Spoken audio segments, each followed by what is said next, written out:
Darío Stanzbacher. ¿Para qué sirve la filosofía? Un libro dedicado a mis padres, Enrique y Felisa, a Lucrecia, a mis hijos María, León y Teo. Capítulo 1. ¿Por qué todo?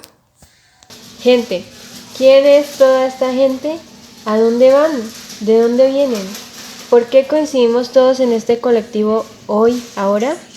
Podría haber sido de otro modo, pero fue así. ¿Y por qué fue así? ¿Por qué hay colectivos, asientos, timbres, carteles, hombres? ¿Por qué somos así? ¿Qué es todo esto? ¿Qué pasará después? ¿Hay algo más? ¿Por qué hay cuando pudo no haber habido nada? ¿Pudo no haber habido nada? ¿Qué significa que algo pudo no haber sido? ¿Es lo mismo habido que sido? Pudo no haber habido nada. Pero, ¿qué es la nada? ¿Puede darse la nada? ¿Y cómo? Sube y baja la gente de este colectivo. Viaja. No se oye nada. Todos en silencio. ¿Qué estarán pensando? ¿Cómo funciona internamente en cada uno de nosotros el pensamiento? ¿Pensamos igual? La señora que lleva los estudios médicos junto a su cartera tiene mucha cara de preocupada. ¿Le habrá dado mal un examen? ¿Se estará por morir? Morir. Otra vez la nada. ¿Puede viajar alguien en un colectivo si se estuviese por morir? ¿Y por qué no? ¿Qué haría yo si me enterase de que me quedan pocos días de vida? ¿Qué haría? ¿Haría algo? ¿De cuántos días hablamos? No quiero pensar en esto. Pero se puede dejar de pensar. Me dan ganas de abrazar a la señora. La veo tan tensa, tan preocupada. ¿Y si estoy viendo mal? ¿Y si los estudios dieron bien y la señora está muy feliz porque hoy va a ver a sus nietos, pero yo no interpreto el gesto de su rostro? ¿Y si todo fuese al revés? ¿Tanto me puedo equivocar? Este colectivo avanza despacio y mi cabeza vuela. ¿Qué son estas preguntas? ¿Por qué no puedo viajar tranquilo como aquel joven que mueve el cuerpo al compás de sus auriculares? Pero ¿cómo sabemos que al mismo tiempo que danza con la música no está también pensando? ¿Y pensando en qué? Hay una diferencia entre pensar en algo concreto y pensar que estoy pensando. Puedo pensar cómo me conviene eludir a toda esta gente para llegar a tiempo a tocar el timbre, o puedo pensar por qué tengo que eludir a la gente para llegar a tiempo a tocar el timbre. Puedo pensar qué debo comprar en el supermercado para preparar la cena, o puedo pensar por qué los seres humanos tenemos que comer y para comer tenemos que ingerir alimentos y para ingerir alimentos tenemos que comprarlos y para comprarlos tenemos que trabajar. ¿Por qué? La pregunta por el por qué, una de las tantas maneras de pensar. La pregunta por el fundamento. Todo parece tener que tener un fundamento. Todo tiene un porqué, una razón de ser, una causa, un sentido. Todo parecería tenerlo, pero ¿es así? ¿Estamos seguros? ¿Todo tiene un porqué? ¿Pero por qué todo tiene un porqué? ¿Y por qué todo tiene que tener un porqué? Y si todo tiene un porqué, ¿el todo tiene un porqué? ¿El todo? ¿Cómo llegó este término aquí dentro? ¿Adentro? Mejor vuelvo a la señora y dejo este juego de palabras. ¿Pero hay algo que no sea un juego de palabras? Ya no la quiero abrazar. Algo en su gesto no me cierra. ¿Pero por qué todo tiene que cerrar? Otra vez el todo. A ver, ¿el todo tiene un porqué? Y si suponemos que lo tiene, ¿dónde estaría ubicado? No podría estar afuera, ya que es el todo. Y si es el todo, no hay nada afuera.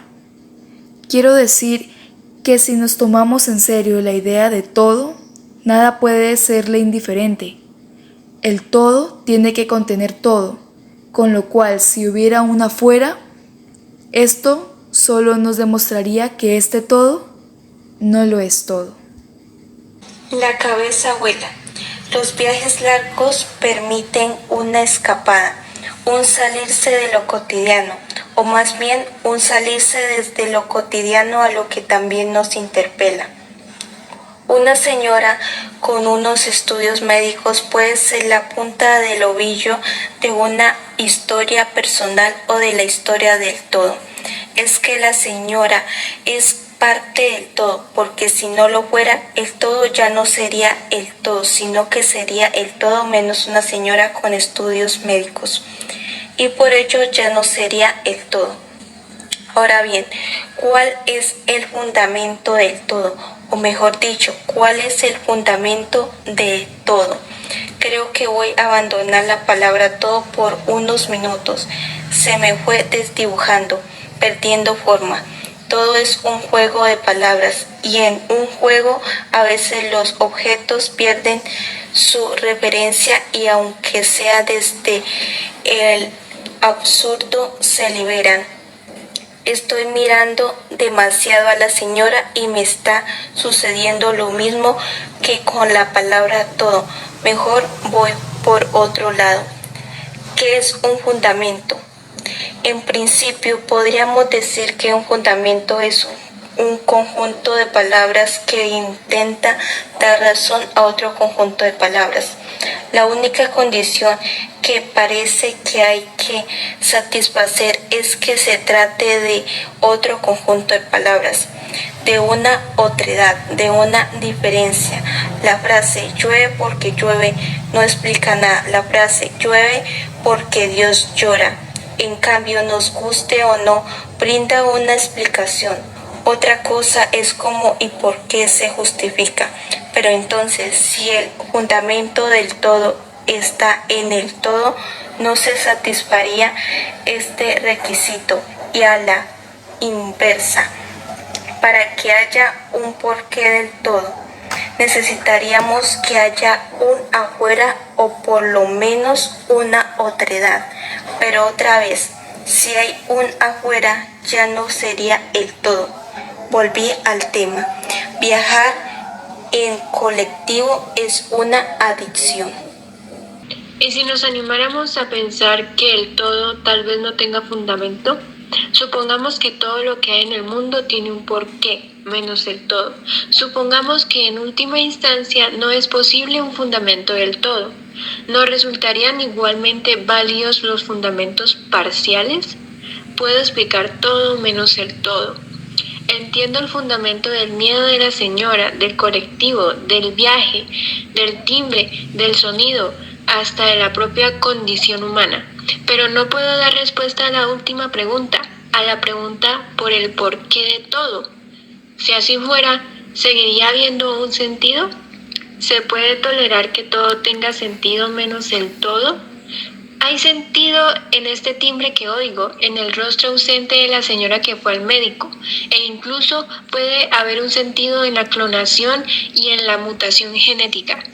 Pero si el último sentido, el sentido de todo, el sentido del todo se nos difumina, ¿podemos seguir hablando de sentido? ¿Podemos seguir encontrando sentido en el timbre, en la señora, en el rostro, en la clonación, en la pregunta? Claro que habría otra opción. ¿Y si no hay un todo? ¿Y si el todo no es más que una palabra? Odio cuando me empujan para pasar. A la señora le pasa lo mismo porque está insultando desencajada. Pero más me molesta cuando tocan el timbre repetidas veces. Creo que me molesta todo. El colectivo se detiene, la puerta se abre, siempre se abre y alguien baja. Tal vez se pueda pensar la vida entera como un eterno viaje en colectivo. Creemos que nos dirigimos hacia algún lugar concreto cuando en realidad lo único que importa es el viaje mismo.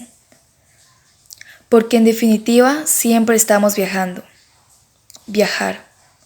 No sabemos desde dónde y menos hacia dónde, pero nos movemos. O nos mueven. La vida es ese movimiento que además se desenvuelve en ciclos biológicos o con ciertas lógicas. En principio, nacer, crecer, degradarse y morir. nacer como en próximas horas el hijo de esa joven embarazada. Nadie le daba el asiento hasta que su tos reparó la atención de un señor que cedió su lugar. ¿Por qué nadie la veía? El colectivo es casi una metáfora del todo, aunque por suerte a veces se detiene y bajamos. Bajamos para subir a otros. Una vez alguien me dijo que los bebés antes de nacer estaban en el mismo lugar que los muertos. Extraño circuito de las almas que vienen a este mundo de paseo. A viajar en colectivo. En este colectivo que sigue lento y el tiempo se vence. ¿Se vencerá el tiempo alguna vez? ¿Terminará? No tiene lógica, ¿no? ¿Qué significa que el tiempo acabe? ¿Cómo sería el tiempo después del tiempo? ¿Sería como ese lugar que no es un lugar donde se está previo y después de la vida? Pero entonces, ¿hay algo más allá de acá? ¿Hay algo más? O sea, que no hay un todo. ¿El tiempo es el todo? El todo incluye el más acá y el más allá. ¿Y cómo sabemos desde el más acá que hay un más allá? Imposible. ¿Pero qué es lo imposible? Me pasé de parada. Si esto es hacer filosofía, creo que empezaré a disfrutar algo de mis angustias, aunque claramente llegaré tarde a todo.